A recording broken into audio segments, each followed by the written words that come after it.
그런즉 유대인의 나음이 무엇이며 할례의 유익이 무엇이냐? 범사에 많으니 우선은 그들이 하나님의 말씀을 맡았음이니라. 어떤 자들이 믿지 아니하였으면 어찌하리요? 그 믿지 아니함이 하나님의 믿부심을 패하겠느냐?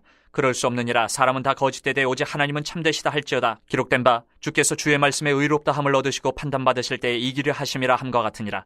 그러나 우리 불의가 하나님의 의를 드러나게 하면 무슨 말 하리요? 내가 사람의 말하는 대로 말하노니 진노를 내리시는 하나님이 불의하시냐?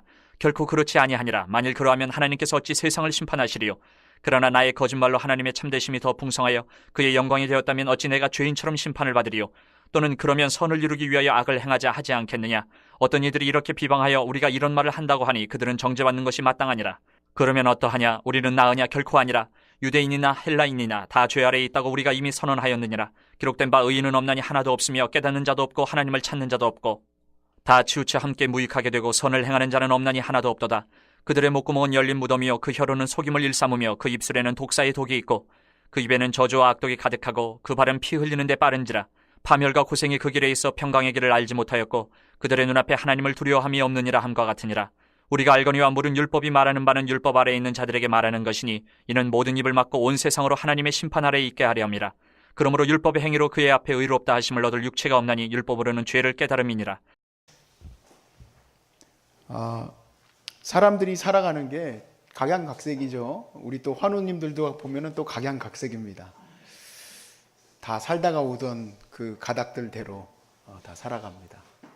보면은 다 모습이 다 달라요. 그런 삶 속에서 내 자신을 볼 때에 나는 우월하다고 생각을 할까? 그런 분들도 있을 겁니다. 난 여기 이 부류들 중에서 내가 우월하구나. 그렇게 느끼는 분들도 있겠지만 대부분들은 그렇게 생각을 못하는 것 같습니다. 대부분들은 내가 막 우월하네 이렇게 느끼는 것이 아니라 나는 왜 이렇게 좀 부족할까? 왜 나는 이렇게 안 되고 있을까? 이런 생각들. 근데 그것들 모든 것을 뛰어넘어서 더 힘든 부분이 뭐냐면 왜 하나님은 남들에 비해서 나를 덜 사랑하실까? 하는 부분입니다. 하나님은 우리를 덜 사랑하실까? 왜 그렇게 생각을 할까요? 왜 그렇게 생각을 하냐면 내가 생각하는 대로 하나님이 주셔야지 내가 사랑을 받는다고 생각을 하는 것 때문이 아니겠습니까? 하나님이 나를 사랑하는 것을 어떻게 표현해 주셔야 될까요? 내가 원하는 대로 많은 물질을 주시고 많은 건강을 주시고 또 대단한 어떤 지위와 또 직업과 이런 것들을 가져야만, 그러니까 세상이 바라보는 이생의 정욕, 안목의 자랑이 채워져야지만 하나님이 나를 사랑하시는 걸까? 그럼 여기에서 하나님 사랑받는 하나님의 백성들이 전부 다 그냥 막 삐까뻔쩍한 것들 갖고 계셔야 되지 않겠습니까? 근데 그게 아니라 하나님이 우리를 사랑하시는 것을 모든 것으로 보여주시길 원하시고 또 나타내시길 원하는 것은 그런 것 때문에 하나님이 아버지가 우리를 사랑하신다라는 것을 우리가 그런 식으로 느끼지 않길 바라시는 거죠. 그래서 이렇게 각양각색이에요. 결론부터 말씀을 드리면 저도 그렇고 여러분도 그렇고 하나님의 큰 사랑 안에 있음을 믿으시기 바랍니다. 하나님이 저와 여러분을 너무 사랑합니다. 근데 문제는 이제 아까 말씀드렸던 것처럼 왜 그렇게 못 느낄까 하는 겁니다. 일단 오늘 이 얘기를 나누기에 앞서서요, 사실 로마서 전체하고 왔다 갔다 해야 되겠지만 이 본문만 가지고 같이 나누려고 하는 건데, 사도 바울이 지금 세 부류를 딱 동일선상에 놓아버렸습니다. 마치 엄청난 고층 빌딩이 있는 맨하탄에서 하늘에서 딱 찍은 걸 보면은 다 플랫 해버리죠. 다 똑같아 버립니다. 그런 것처럼 지금 네가 높네 내가 높네 하고 있는 이런 사람들의 모습을 전체를 다 그냥 플랫하게 만들어 버렸습니다. 우리가 지금 보고 있는 부류들 중에서 헬라인과 유대인이 있습니다. 이 헬라인들은 아마 이렇게 대표될 것 같습니다. 예수님도 믿지 않고 하나님의 말씀 가운데 거하지 않는 모든 불신자들. 그러나 로마 시민이고 정말 엄청난 향락과 사치, 사람들이 부러워하는 것들, 저런 것들은 어떻게 가질 수 있을까 하는 것들을 가진 그 로마의 사람들, 특별히 이 로마의 교회에 있는 성도들에게 보낸 편지이기 때문에 그들이 눈으로 보고 자기의 삶을 비교할 것 아니겠습니까? 또 한 부류는 누굽니까? 유대인들. 하나님 말씀을 가지고 있는 유대인들. 그리고 그리스도인들. 이 모두가 지금 다 동일선상에다가 놓았습니다. 이 본문에서는 이 동일선상은 무엇일까? 다 죄인이다라는 겁니다. 다 죄인이다. 유대인들이 율법을 가지고 있지만 유대인들도 다 죄인임을 우리가 알게 되었습니다. 왜냐하면 그 말씀대로 그들이 살지 못하기 때문이고, 또 율법이 없을지라도 그들의 양심의 법이 그들에게 가르칩니다. 네가 죄인이다 라는 것을 가르칩니다. 9절 말씀에 이렇게 쓰여 있습니다. 그러면 어떠하냐? 우리는 나으냐? 그리스도인들 우리는 나은가? 결코 아니다. 유대인이나 헬라인이나 다 죄 아래 있다고 이미 우리가 선언했던 것과 같이 그리스도인들도 동일하게 다 죄인이라는 사실입니다. 죄인. 이 믿음의 사람들은, 저희들은 이제 그리스도인들을 믿음의 사람이라고 부르지 않습니까? 이 믿음의 사람들은 그러면 믿지 않는 저 불교인들이나 또 저 어떤 다른 사람들보다 나은 것이 있는가? 없다. 하나님 앞에서 나은 것이 없다. 동일한 지옥불에 들어가야 할 죄인이다. 저도 마찬가지로 목사이고, 목사의 그런 어떤 항상 스트레스는 남들에게 보여지는 삶에서의 윤리적인 요구사항이죠. 그게 항상 스트레스예요. 그렇다고 해서 남들보다 더 잘 사는가? 제가 여기서 보면 인격적으로나 인성적으로나 훨씬 좋으신 분들이 더 많아요. 섬기는 모습들을 봐도 제가 그렇게 그 환우들 섬기는 걸 많이 제한을 뒀음에도 불구하고 어떻게든 섬기고 싶어 하는 분들이 있어요. 정말 놀라워요. 제가 그런 모습들을 보면 야, 어떻게 저런 마음을 하나님이 주실까 하는 생각이 들어요. 저는 직책만 그럴 뿐이지, 제 전공이 공부하는 것이니까 하나님 말씀에 대해서 더 깊이 바라보는 것 뿐이지, 어떤 면에서는 하나님 앞에서 부끄러울 것이 더 많아요. 세상 사람들이 그러잖아요. 너나 잘하라고, 전도하려고 하면은 교회 다니는 사람들이 더하다고 그러잖아요. 솔직히 오늘 이 본문이 얘기를 하는 겁니다. 나은 거 없습니다. 그리스도인들 나은 거 없습니다. 잘난 척 할 것도 없습니다. 다 동일한 죄인입니다. 그런데 이 믿음의 사람들이, 하나님의 큰 은혜와 사랑 가운데 거하고 있는 이 믿음의 사람들이 뛰어난 부분이 무엇일까? 그것은 다름 아니라 믿음으로 살아갈 때 나타나는 겁니다. 믿음으로 살아갈 때.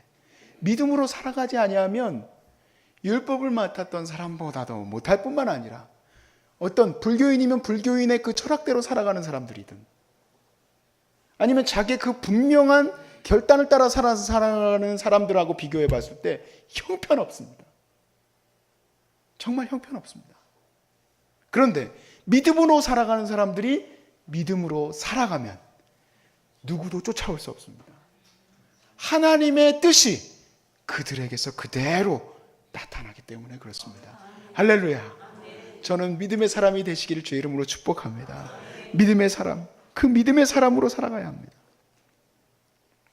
믿음의 사람이 무엇입니까?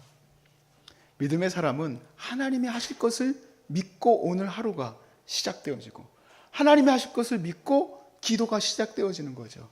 참 희한하죠. 기도를 하는데 왜 믿지를 않을까요? 너무 이상해요. 기도하는 게 너무 힘이 들어요. 안 들어주실 것 같으니.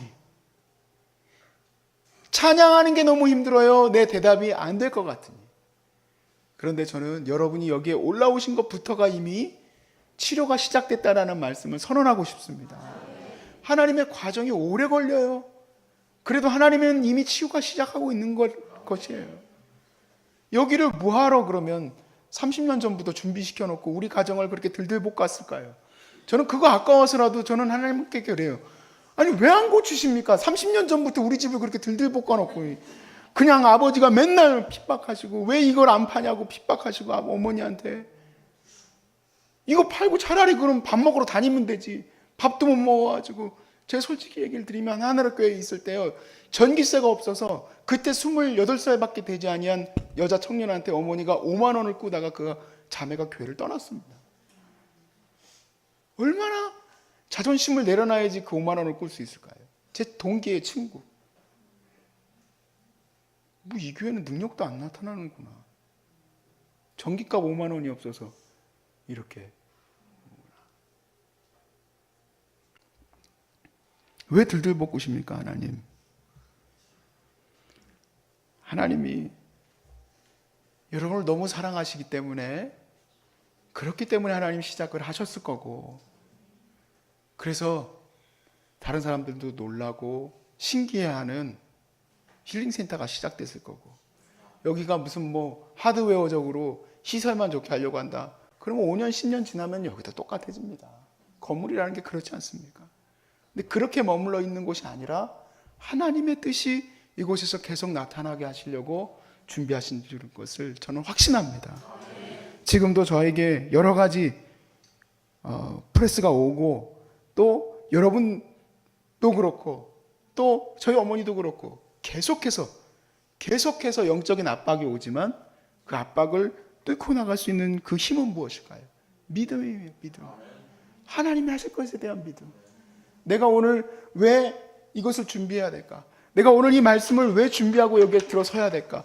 내가 왜 기도해야 할까? 내가 왜 찬양해야 할까? 내가 왜 섬겨야 할까? 이유는 하나님이 하실 것을 믿기 때문에 하고 가야지. 그런 마음이 없으면 어떻게 우리가 더 나은 삶을 하나님 앞에서 약속을 받고 나아갈 수 있겠느냐는 얘기입니다. 인간은 지금 다 동일한 선상 위에 놓았지 않습니까? 다 죄인이라는 얘기입니다. 다 죄인. 더 나은 것이 있는가? 그리스도인이라고 더 나은 것이 있는가? 십자가를 갖고 있다고 해서 더 나은 것이 있는가? 솔직히 얘기하자, 없다라는 겁니다. 선한 척 하지 마라. 거룩한 척 하지 마라, 이성일이. 맞습니다, 주님. 그런데 분명한 것은 하나님은 하실 겁니다. 우리의 형상, 주님을 닮은 형상 만들어 가실 거고, 주님이. 남들이 욕하는 그리스도인이 아니라 남들이 바라보고, 저 사람이 그리스도인이구나. 저 사람이 바로 하나님의 아들이구나. 저 사람이 바로 하나님의 딸이구나 하고 갈 수 있을 것을 믿고, 내가 내 자신을 굴복시켜서 무릎을 꿇고, 주님, 벌레만도 못한 이 죄인을 고쳐주십시오. 벌레만도 못한 이 죄인을 주님께서 누르시든 밟으시든 나는 주님의 백성 되기를 원합니다. 주님이 기뻐하실 것을 믿습니다. 주님이 기뻐하실 거예요. 그 교회를 기뻐하실 거고, 그 성도를 기뻐하실 거고, 그 사람들을 기뻐하실 거예요. 율법을 받은 유대인들이 왜 정죄를 받았습니까? 율법을 받은 유대인들은 율법대로 살지 못한 것으로 인하여서 율법에 따라서 정죄를 받죠. 믿음의 사람들은 나는 그거 필요 없습니다. 아닙니다. 그것이 이미 기본적으로 깔고 있는 거예요. 근데 이 믿음의 사람들은 어떤 때에 죄인으로 선언되어집니까? 믿지 아니할 때라고 그랬습니다. 내가 무엇을 해야 할까요? 예수님께 물었을 때 예수님이 이렇게 대답합니다. 믿으라 그랬습니다. 뭐 이렇게 간단하게 얘기를 하십니까? 그냥 믿으라. 그게 답니까? 근데 간단하지가 않더라고요. 그렇구나. 믿음의 사람은 믿음으로 말미암아 사는 것입니다. 의인은 어떻게 의인으로 하나님 앞에서 인정되어지는가? 인정될 수 없다. 하나님 앞에 의인으로 인정될 수 없다. 그런데 하나님이 하실 것이기 때문에 그걸 믿고 따라가는 이 어린아이와 같은 이 삶이, 그 삶이 의인으로 인정되어집니다. 오늘 저와 여러분은 지금 그 믿음의 동일한 지금 걸음을 걸어가고 있습니다.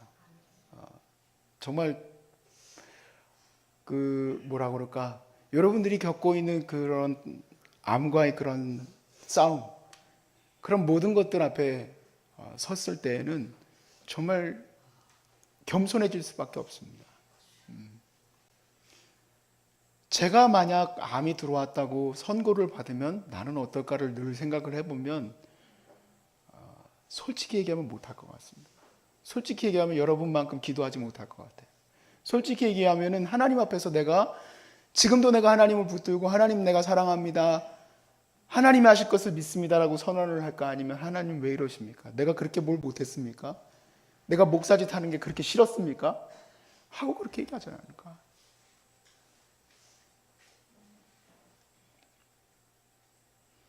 여러분, 그걸 우리가 붙드십시오. 하나님 앞에 기도하시거나 또 하나님의 말씀과 예배 가운데 나아가실 때 하나님은 나를 안 사랑하고, 하나님이 내가 기도한 것에 분량이 적기 때문에, 하나님은 내가 지금까지 지은 죄가 많기 때문에, 하나님은 내가 지금까지 잘못 살았기 때문에 나를 안 고치시고 계시는구나 생각지 마십시오. 아멘이십니까? 절대 그렇게 이제부터는 생각하지 마십시오. 첫째 아들 컴플렉스에 계시지 마십시오. 어디에 계셔야 될까요? 주님이 나를 지금 사랑하신다. 내 주 예수 그리스도를 보내주신 그 사랑으로 지금 비록 힘들고 어렵지만 감당하고 나간다. 그리고 주님께서 여러분에게 동역자를 주셨습니다. 동역자들과 함께 기도 제목을 나누시고 같이 힘을 내십시오. 혼자는 힘들지만 같이 하면 할 수 있습니다. 그래서 같이 힘들 거, 또 내일 뭐 항암하거나 어려운 것이 있거나 또 그럴 때에 같이 이야기를 나누시고, 뭐 그거에 대해서 여러분 조언하는 거에 너무 힘을 두지 마십시오. 나누는 이유는 기도 같이 하자고 나누는 거지, 뭐 항암할 때 뭐 마늘을 먹어라, 뭘 해라, 다 부질없는 얘기입니다. 제일 중요한 것은 어떤 약이 최고다라고 선언하는 것이 아니라 주님의 이름이 선언되어졌으면 좋겠습니다. 그래서 여러분들과의 그 영적 교제들이 늘 일어나서 힘이 내줬으면 좋겠고, 내가 아무개 집사님에게 내가 힘든 거 얘기했더니 그 아무개 집사님이 여기서 1시부터 2시부터 기도하고 계시면 누구 위해서 기도하고 있겠습니까? 나 위해서 기도하고 있겠지. 믿음은 솔직히 말해서 그 사람이 뛰어난 인성을 갖고 있어서 가지고 있는 게 아닙니다. 믿음은 어차피 이렇게 바닥까지 내려가면 다 드러납니다. 다 드러나요. 제가 그래도요, 하나님께 감사한 책이 하나 있었어요. 그 책이 뭐냐면 손양호 목사님 딸 손동희 권사님이 쓰신 그 사랑의 원자폭탄 그 책 있지 않습니까? 그 책을 보고요, 제가 얼마나 감격하고 울었는지 몰라요. 세상에 그 정말 대단하시다는 손양호 목사님이 공산당에게 끌려가기 전날 밤새도록 울며 기도했다라고 손동희 권사님이 거기다가 쓰셨더라고요. 이건 이제 딸이니까 아는 거죠. 살려달라고 막 하나님 앞에 두려워서. 이분이 원래 대단한 분이 아니라 똑같이 두렵고 무서우신 분이구나. 그러니까 여러분, 선생님 만나러 가실 때 막 두려워서 이렇게 막 방언으로 기도도 하고 거기서 대기하실 때 그렇게 했다는 게요, 내가 믿음이 없어서라기보다는 정말 우리가 다 그럴 수밖에 없다는 것을 느낍니다. 우리 다 동일하게 부족한 사람들입니다. 그러나 그 믿음을 하나님께서 내 어떤 수양을 통해서 주시는 게 아니라 선물로 주신다고 하지 않았습니까? 저는 먼저는 믿음은 말씀을 들으면서 난다 하시는 말씀대로 여러분이 믿음이 올라갔다 내려갔다 할 것이 분명하기 때문에 아침과 저녁으로 저는 말씀을 열심히 짓습니다. 믿음이 떨어지지 않도록, 의지가 무너지지 않도록, 또 그리고 삶에 대한 확실한 소망을 놓치지 않도록 제가 그것을 감당하는 것뿐입니다. 그런데 그 믿음을 하나님이 주셔야 합니다. 그 믿음을 달라 기도하시면 하나님이 그 좋은 것을 주시지 않겠습니까? 굳건한 믿음, 담대한 믿음, 하나님께서 주시는 그 믿음이 여러분 안에 있을 때에는 누구도 넘어뜨릴 수가 없습니다. 누구도 여러분들이 정말 음부의 권세가 해하지 못합니다. 그래서 그것을 붙들고 가셨으면 얼마나 좋을까. 우리는 모두 다 죄 아래에 있지만 여러분은 그 죄에서 해방시켜 주신 예수 그리스도 안에 있습니다. 예수 그리스도의 그 거룩한 십자가가 여러분 앞에 놓여 있으니 그 믿음으로 오늘 다 같이 한 걸음씩 또 나아가실 수 있기를 주의 이름으로 축복합니다.